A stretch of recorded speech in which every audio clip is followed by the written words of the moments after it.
Olá, eu sou a Lizzie Eu sou o Jonas.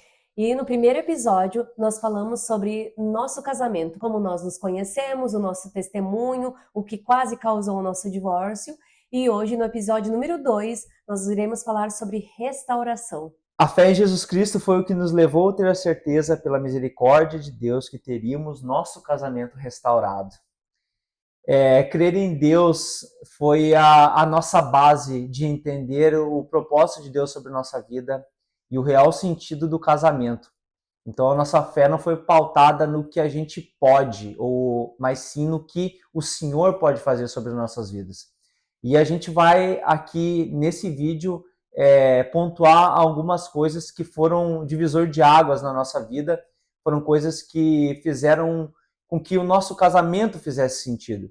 E a gente pretende, com esse vídeo, adiantar algo e aconselhar algo em vocês de muitas coisas que a gente fez errado e trazer à luz do entendimento o que Deus pode fazer, permitindo nós sobre as nossas vidas e a uma restituição genuína, formada e pautada na bondade e na misericórdia dele.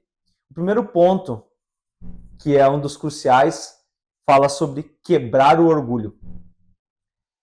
Admitir que está errado e perdoar.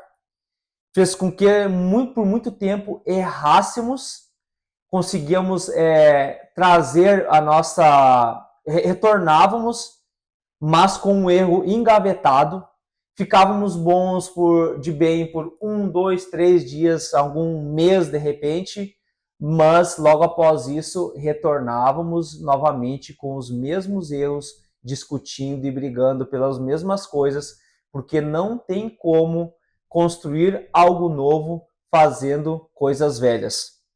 A questão toda nessa parte que ele está falando de quebrar o orgulho é quando, geralmente no casal, quando há discussão, né, sempre existe aquele quem vai ganhar, né? É aquela questão de eu estou certo e ele está errado ou vice-versa. Esse é o grande problema que aumentam ainda mais as discussões entre o casal. Geralmente, né, se a mulher pensa que está errada, que está certa, ela vai brigar para mostrar que ela está certa, vai argumentar.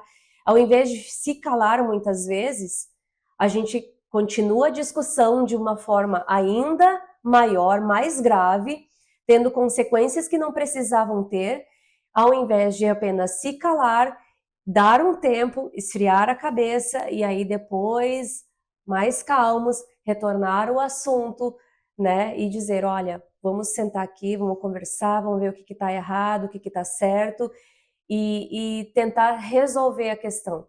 Mas o que acontece geralmente é força de braço, né? Como é que se diz aquela brincadeira?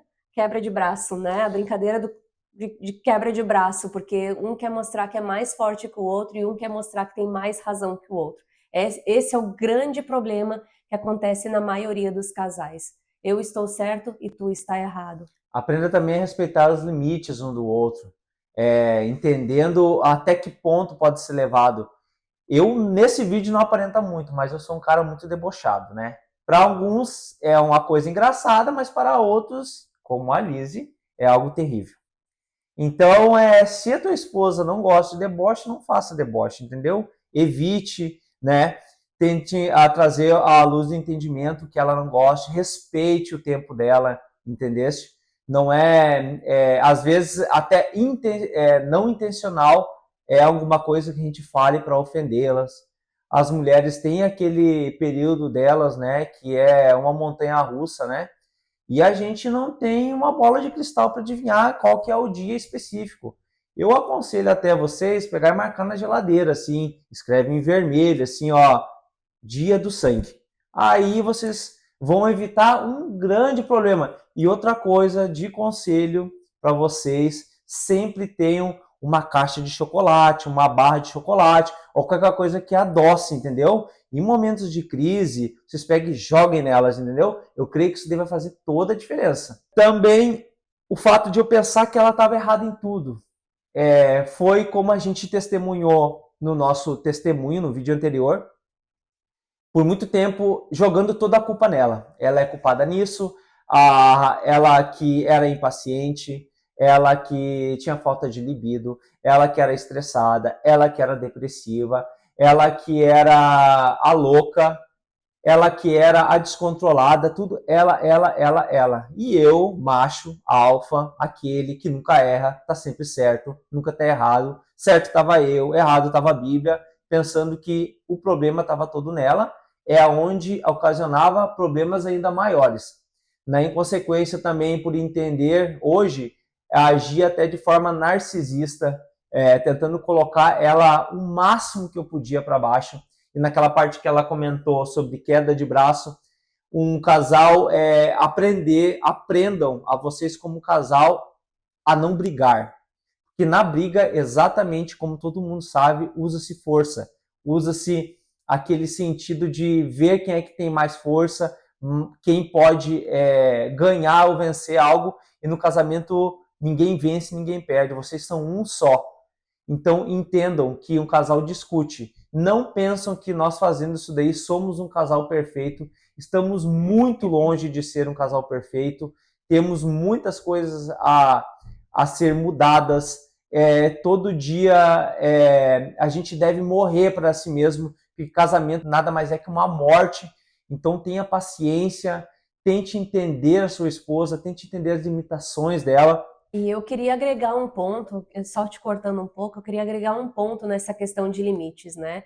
Isso é extremamente importante, porque geralmente quando nós começávamos uma discussão, quando a gente tinha algo para resolver, tinha horas que eu ficava tão magoada com o Jonas, com o que ele fazia comigo, né? A forma com que ele falava comigo, que eu dizia assim, Jonas, por favor, me dá um tempo, né? E às vezes não é só só a mulher, às vezes acontece ao contrário, às vezes é a mulher que é muito, né, mais colérica, muito mais sanguínea, aliás, muito mais sanguínea do que o homem, e quer resolver na hora a situação. E às vezes a pessoa precisa de um tempo. E eu dizia, Jonas, por favor, me dá 5 minutos, deixa eu respirar, deixa eu tô magoada, eu tô extremamente triste com o que tu me falou agora. Então, me dá 5 minutos, eu preciso respirar. Vai, sai, dá uma volta, eu preciso ficar um pouco sozinha. E ele não respeitava esse tempo. Então, ele vinha para cima de mim, dizendo, não, mas eu preciso falar isso para ti e para aquilo outro. E aí, onde eu ficava tão nervosa com aquilo, eu só queria ficar um pouco sozinha, porque aquilo só gerava ainda mais mágoa, ainda mais tristeza dentro do meu coração. Então eu dizia assim, Jonas, né, me dá um tempo, e ele não me respeitava. Era onde começou a surgir até questões de, assim, de ele me levar tão ao extremo da situação, de me deixar tão nervosa, que a vontade que eu tinha era de pular nele. E eu saía, às vezes, tocando coisa pela casa, quebrando coisa, porque, né, o que eu tinha na mão, às vezes, eu queria jogar nele. Essa era a verdade, né? O que eu tinha na mão, eu queria jogar nele, eu queria me avançar nele, de tão irritada que ele me deixava. E essa questão do limite é extremamente importante, respeitar o limite do outro. Tu não vai conseguir resolver ele nada na hora. Quando as coisas estão quentes, quando estão no ápice, o melhor é cada um ir para um canto, respirar, para depois, quando os dois estiverem mais calmos, eu sei que é difícil, às vezes a gente respira 10 e daí e a gente diz, não, na 11ª eu vou conseguir, e aí quando tu chega na 11ª, tu tem vontade de fazer tudo isso que eu falei, jogar o que tem na mão, avançar, e aí vai de novo, respira, até tentar passar. Eu sei que a raiva no momento é muito maior do que tu pode suportar, mas a gente precisa aprender a respirar. Eu, às vezes, dava soco no travesseiro para conseguir me acalmar, porque ele me deixava num estado tão extremo que eu não conseguia mais me controlar, né? Eu sei que é difícil, mas respira fundo para depois que vocês possam retornar e aí sim tentar ter uma conversa decente para dizer, olha, foi isso que tu fez que me magoou, né? Foi isso que me deixou triste. Não tentar dizer quem está certo e errado. Nunca vai ter certo e errado nessa história. Os dois vão sempre estar errados, porque se está discutindo é porque os dois têm algo a melhorar. Tenho muito cuidado nos gatilhos. Eu creio que essa é uma das chaves muito poderosas, porque um casal se conhecendo, casais que estão há muito tempo juntos, ele sabe exatamente aonde começar uma briga. Então, vigiem sobre o que falar sobre o seu cônjuge, as palavras, né? Vocês sabem exatamente as palavras que ofendem, para que pegar e falar. E a gente também comenta sobre uma frase que eu aprendi, não desenterre o que está morto. Às vezes, uma grande fogueira pode acontecer com apenas uma fagulha. São coisas rotineiras que às vezes a gente pode evitar, como as famosas frases: tu sempre deixa o tênis no caminho, a toalha molhada está sempre em cima da cama, a pasta de dente está sempre aberta. Coisas que, por bom senso, tu tem que melhorar, obviamente, mas às vezes aquela frase faz com que se transforme um inferno, porque essa frase faz com que o outro se sinta ofendido, porque seria, de repente, às vezes até melhor simplesmente guardar naquele momento ali, esperar uma outra oportunidade, de repente, para falar, não falar justamente para mostrar e apontar, tá ali, tu não faz isso e tal, já com um tom de raiva, cansada já daquilo ali. Eu creio que há um momento para tudo. Então, espere o momento certo. Eu digo desenterrar algo que já foi morto, porque algo para nascer, qualquer coisa que tu plantar na terra, ela vai ter que morrer primeiro. Então, nesse processo aí de morte da semente, é a mesma coisa como se fosse lá e arrancasse tudo para fora. Porque daquilo ali, não gostando, o cônjuge vai pegar ou vai largar erroneamente, de novo, ou vai pegar e falar assim, mas eu não tiro o sapato dali, mas tu deixa a calcinha pendurada no chuveiro. Eu não tô pegando e eu tô sujando o vidro, mas tu pega e deixa as cadeiras desarrumadas ou algo assim. Então, eu creio que o gatilho é uma chave poderosa que tu pode evitar. São coisas, como comentei lá no começo do testemunho, coisas pequenininhas que transformam em grandes problemas. E o gatilho, a questão do gatilho também tem a questão de tu, como ele falou, de desenterrar, mas também de tu saber que aquilo vai magoar, que aquilo vai ferir a outra pessoa. Muitas vezes, no momento da discussão, quando tu tá tentando mostrar que tu tá certo, tu vai querer falar e tu não tá conseguindo, tu vai querer demonstrar, como eu falei, a força perante a outra pessoa, dizendo, por exemplo, viu? Tu é igual a tua mãe, tu tá fazendo igual a tua mãe. Esses tipos de gatilho que o Jonas usava contra mim, para me deixar extremamente irritada, me levavam quase que à loucura, porque ele me provocava. Esse gatilho que existia dentro de mim, né, que despertava dentro de mim, quando ele falava esse tipo de coisa, me perturbava de tal forma, e ele sabia que isso ia acontecer, que falando isso, ele sabia que ia me ferir. Isso é um exemplo, né? Só um exemplo pequeno. Mas porque a gente tinha falado algumas coisas, olha, a gente não quer repetir as mesmas coisas que nossos pais, né? Muitas vezes. Então, ele sabia que falando aquilo ali, ele ia me irritar, ele ia me magoar, e ele fazia propositalmente. Ele falava certas coisas propositalmente para que eu ficasse ainda mais irritada, para demonstrar a força dele, para mostrar os meus defeitos, né? E isso a gente geralmente faz um com o outro. Tu quer mostrar os defeitos da outra pessoa para dizer que ela não é tão boa como tu, né? Isso é extremamente importante, tu saber não provocar o outro, não despertar esses gatilhos que causam essas brigas, para que essas brigas não fiquem ainda mais intensas. Prontos para ouvir, tardios em falar, assim como falar a palavra de Deus. Sem comunicação, sem alinhamento.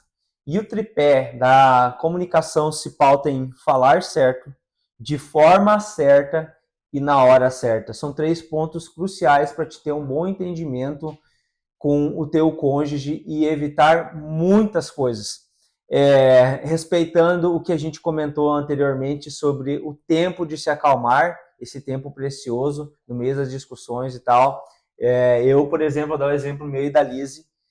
Aquele tempo que a Lise estava procurando a calmaria dela, eu achava que era o tempo correto de ir buscar um arrependimento. Então era um momento que as coisas simplesmente pioravam, que eu queria ter a última palavra, né? Então eu procurava ela e ela saía, ela se trancava no quarto e eu ficava gritando e batia na porta e chegava de uma forma assim, ah, não, eu quero consertar, que às vezes pro homem é muito mais fácil, entendeu?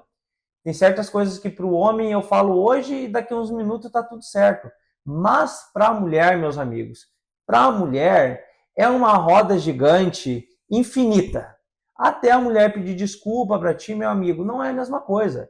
Tu, de repente, falou, ofendeu para ela, daqui a meia hora, de repente, até tu se esquece, entendeu? Tu pegou e o celular na mão para olhar uma coisa aleatória, tu já esqueceu. A mulher, meu amigo, nossa, essa plantinha tu vai ter que regar muito. Eu até gosto de comparar com uma vez que a gente foi tentar plantar a semente de moranguinho. A gente pensou que era fácil. Demorou tanto, regamos e não conseguimos. Por quê? Estava fazendo da forma errada. Então a gente nem dá aquele tempo de cura, a gente vai lá de novo e tal. Erra tudo de novo e coloca tudo água abaixo. E distorcer as falas, isso é um tema muito importante. Distorcer as falas sobre eu, no meio da discussão.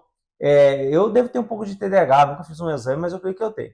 Porque ali estava falando, então eu começava a pegar algumas coisas no ar dela. Juntava essa parte com essa parte e já formava uma coisa na minha cabeça. Então tudo que ela estava falando ficava no vazio, porque eu já tinha formado a minha palavra. Então eu arrumava uma forma quando ela descansava assim para falar, e eu já jogava a minha versão dos fatos, puxando um pouco do passado, porque para mim sempre era vantajoso cobrar alto do passado, sendo que no passado havia perdoado ela, então eu jogava tudo na mesa de novo, transformando aquele belo inferno como muitos de vocês já viram, presenciaram ou até vivem nos dias de hoje. Essa questão da distorção, eu passei muito trabalho. Muito trabalho. E até mesmo depois de a gente ter ganhado alta, né, das consultas com a psicóloga, do tratamento que a gente fez, né, foi uma consulta de casal, era geralmente de casal, era uma consulta o Jonas, uma consulta eu, e depois os dois juntos, né. Essas consultas, quando eram, que a gente falou do primeiro vídeo, né, que eram, foi quando a gente fez o nosso tratamento. Para quem não assistiu, quiser voltar atrás para ver como é que foi.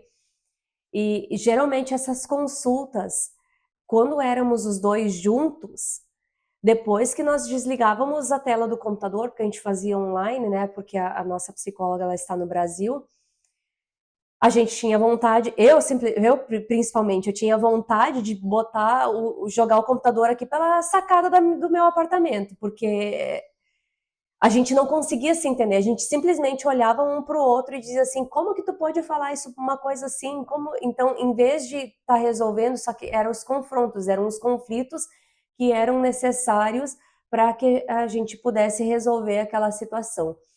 E essa distorção das nossas falas, principalmente ele distorcia muito do que eu falava, eu acho que era era o principal gatilho da discussão maior. Porque ele vinha para mim e dizia assim, vamos conversar? E eu dizia assim, eu quero conversar contigo. Aí eu começava a falar para ele, e ele disse, mas o que te magoou? O que é que está errado? Nós precisamos resolver isso de tal forma, para que dê certo. E quando eu começava a falar, eu não sei, ele tirava umas ideias, ele distorcia totalmente o que eu estava falando, eu não conseguia terminar a frase às vezes, e ele puxava algo lá de trás e colocava no meio. Ah, mas então é assim que tu tá pensando de mim? Calma, Jonas, deixa eu falar até o fim, daí tu vai entender. Quando tu fez isso ou aquilo, me magoou. Só que dele disse, mas então é assim que tu pensa de mim? E começava a incrementar. Aí, ao invés de nós resolvermos o problema, nós criávamos outro. E às vezes 2, e às vezes 10, e não chegava a conclusão nenhuma e só piorava. Então, concluindo sobre distorção, a questão é que se a pessoa está falando, deixa ela finalizar o pensamento dela.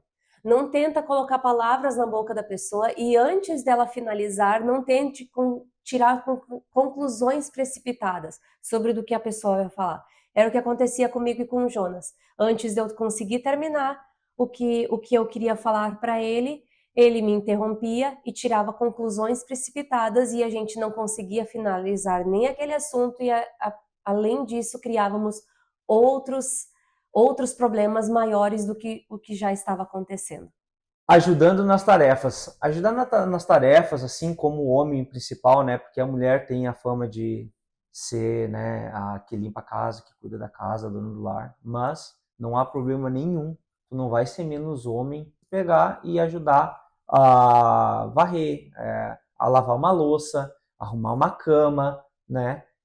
Cuidar do filho, né? Que é um agregado, no mínimo, que tu tem que fazer para quem tem filho, é tomar conta do filho. Não chega em casa e simplesmente sente no sofá e fique ali forever, né? Ficando todo aquele tempo ali na frente da TV, sem sair dali, ou mexendo no celular, ou coisa parecida, pensando que tu é o rei, né? Que é tu que manda, que a mulher tá fazendo nada mais que a obrigação dela.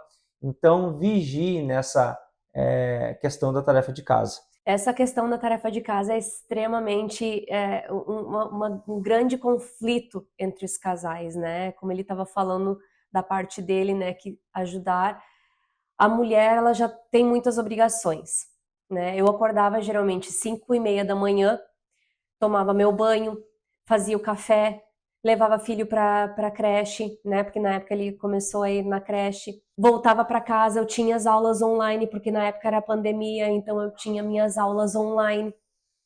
Terminava a aula, ia buscar o meu filho na escolinha, voltava para casa, começava a fazer a janta, então, né, que eu cozinhava tanto para janta como para o outro dia, porque nós tínhamos que ter comida para levar, que aqui, né, a gente a gente tem que levar comida para comer, não tem restaurante à disposição, somente fast food. Então, eu fazia toda a comida de noite, deixava tudo prontinho, cuidava dele, dava um pouquinho de atenção. Eu tentava sempre dar um pouquinho de atenção para ele, né? Porque ele tinha apenas 1 ano e meio, 2 anos, quando eu estava no college. Colocava meu filho para dormir. Nesse meio tempo, eu já fazia deixava a cozinha limpa, limpava um pouco assim, para deixar tudo organizado para o próximo dia. E aí, ali pelas 9:30, 10 horas da noite, voltava para o meu computador, fazia os trabalhos que eu tinha para fazer do college, e aí ia dormir 1:30, 2 horas da manhã, para acordar 5:30 da manhã. Um dia, a minha psicóloga, né, a primeira psicóloga, quando eu fui buscar ajuda, somente eu, né, não a psicóloga de casais, ela começou a me questionar. Tu consegue fazer para mim uma lista de tudo que tu faz? Porque tu tá tão cansada, né? Eu preciso saber como é que eu poderia te ajudar a dividir esse tempo melhor. E aí quando eu fiz a lista e mostrei para ela a lista, ela chegou na metade e ela disse assim: "Eu já tô cansada só de olhar essa tua lista. Eu não sei como tu dá conta." E aí eu comecei a chorar muito na frente dela. Eu disse assim: "Eu também não sei como eu dou conta." E daí foi onde ela começou a me questionar. E o teu marido? Eu sei que ele trabalha fora, tu já me falou que ele trabalha muito pesado, né? Ele tem toda essa questão de como vocês vivem aí e tal. Tem como ele te ajudar um pouco nas tarefas de casa? E aí eu falei para ela disse: "Olha, ele até ajuda um pouco, uma vez e outra, né, a lavar a louça." Ele ajudava pouco, né? Ele ajudava um pouquinho da forma que ele conseguia, mas ele tentava do jeito dele, mas eu sei que ele poderia fazer um pouquinho mais. Ela disse: "Olha, porque do jeito que tu tá, não tem como tu comprar comida na rua ou alguma coisa assim." Ela tentou me ajudar para que eu pudesse diminuir as minhas tarefas, para que o meu cansaço também diminuísse e para que eu pudesse ter um tempo para mim, porque ela olhou toda aquela lista e ela disse assim: "Aonde está o teu tempo? O teu tempo de respirar, o teu tempo de relaxar, que for 30 minutos. Tu não tem 30 minutos para relaxar." E eu digo: "Sim, é verdade, eu não tenho nem 30 minutos para relaxar." E foi onde então eu comecei a conversar com o Jonas, né, depois que nós já estávamos com o nosso tratamento bem avançado, onde a gente já começou a se entender. Eu sentei com ele e disse assim: "Olha, Jonas, eu preciso de um pouco mais da tua ajuda dentro de casa. Se tu tá vendo que eu não tô dando conta, por favor, vem e me ajuda. Pergunta para mim, mesmo que tu faça do teu jeito, mesmo que depois eu vou ter que ir lá e fazer um pouquinho, sabe? Mas colocar uma roupa para lavar, colocar a roupa para secar, Coisas simples que vai poupar um pouco do tempo. E isso o Jonas começou a fazer e o quanto ele está me ajudando agora é inacreditável. Até ajudar às vezes a limpar a casa ele me ajuda. Então fez uma grande diferença e ele percebeu que isso é extremamente necessário para que nós dois pudéssemos ir dormir juntos, porque geralmente ele ia dormir, ele estava sentado no sofá, ele estava assistindo a TV, fazendo alguma coisa que ele tinha que fazer, ele ia dormir e ele dizia assim: "Tu não vai vir dormir? Que horas tu vai vir dormir? Eu nunca mais te vejo dormir junto comigo, tu sempre vai dormir depois." Então, quando ele começou a notar que ele podia me ajudar e que com isso nós ganhávamos tempo, que nós dois podemos ir dormir junto, podemos ter um momento junto, a nossa vida também começou a melhorar. Agora a gente vai falar um pouco sobre filho. A gente vê, a gente presencia e há dados, né, em números confirmados sobre divórcios antes dos 2 anos da criança. E muitas das pessoas vê o filho como algo de um estorvo, muitas das vezes, até porque de não entender justamente nessa época, até os 2 anos, o quanto muda o organismo das mulheres. A Liz sabe dizer melhor, e toda mulher sabe que já teve filho, sabe sobre isso daí. Mas os homens têm que entender e respeitar esse tempo da mulher, de entender que os organismos delas estão voltando em 2 anos, tudo ao lugar. Então, às vezes dói muito, né, na relação, tudo mais, e entender que filho é herança de Deus. Então, a partir do momento que uma pessoa tem filho, ela é a pessoa mais rica, milionária, trilionária que for do mundo inteiro, porque ela ganhou o que Deus poderia dar de mais precioso para o casal, que é o filho. Então, valorizem os seus filhos, cuidem na relação conjugal para não discutirem na frente dos seus filhos. Respeitem os seus filhos, não porque ele é criança que tu não vai deixar de respeitá-los. Eles são pessoas, eles são humanos, eles são irmãos também. Então, respeite, trate-os com respeito e para vocês serem respeitados.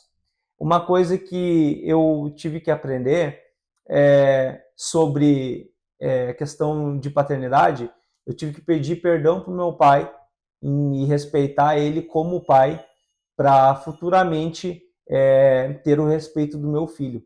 Porque de que forma eu poderia ter o respeito do meu filho se eu não honrasse meus pais, que é um dos princípios bíblicos. Sobre a questão do filho, eu tenho algo para agregar também. Eu sei que muitas mulheres vão me entender. O nosso filho foi planejado. O nosso filho foi muito. Nós queríamos ter muito um filho. Então, ai, às vezes é difícil para mim falar isso.